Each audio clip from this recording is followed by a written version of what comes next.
All right, let's continue with the problems related to number 62. So we're still solving for x. This time we have the log with a base of 27 of x is equal to negative 4/3.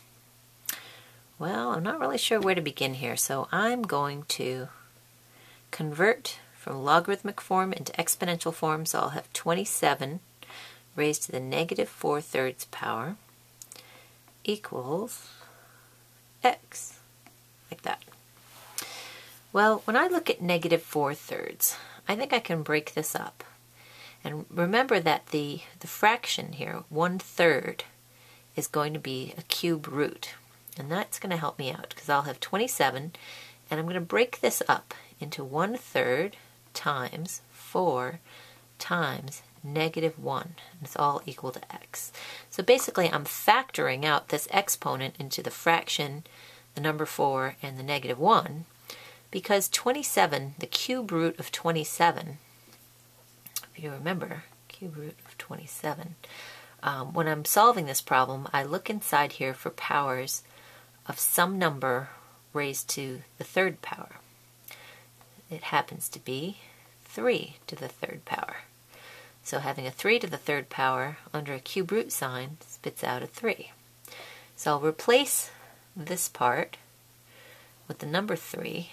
I still have to raise it to the 4th power, and I still have to use the negative 1 to actually work out what x is. Well, 3 to the 4th power happens to be 81. The negative 1 means whatever this number is, it needs to be a reciprocal. So my answer is 1/81.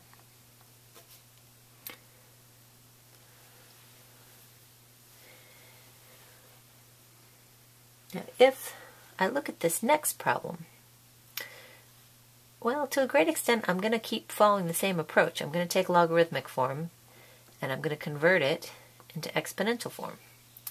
So I'll have x to the negative 2/3 equals 1/9.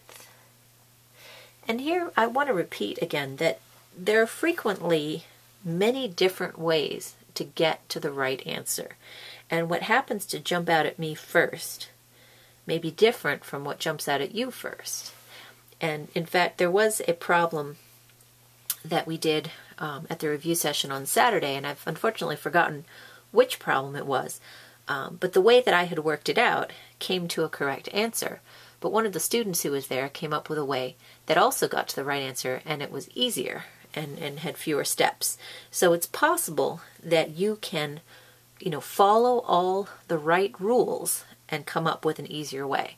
What I would caution you about is coming up with your own rules and, ending up with a solution that kind of works for one problem but can't be applied to any other problem.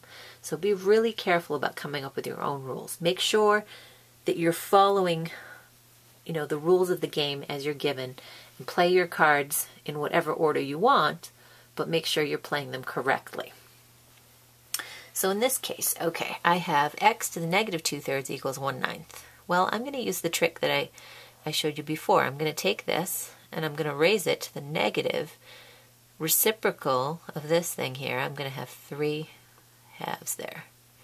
So I'll raise this also negative 3 halves. So I'm taking, I'm creating 1, I'm creating an exponent of 1 by multiplying by the reciprocal here. So I end up with x equals 1/9 to the 3 halves. Well, I like to get rid of negative exponents anywhere and any time that I can. So 1/9 raised to a negative power is just going to give me 9. Now I still have to deal with the 3 and the 1/2. So if I break it up kind of in the same way that I broke up the components there, I'll have 3, I'll have 1/2. Okay. Well, 9 to the 1/2 power means square root. So I'm going to replace 9 with the square root of 9 and then raise it to the 3rd power. So I end up with 27.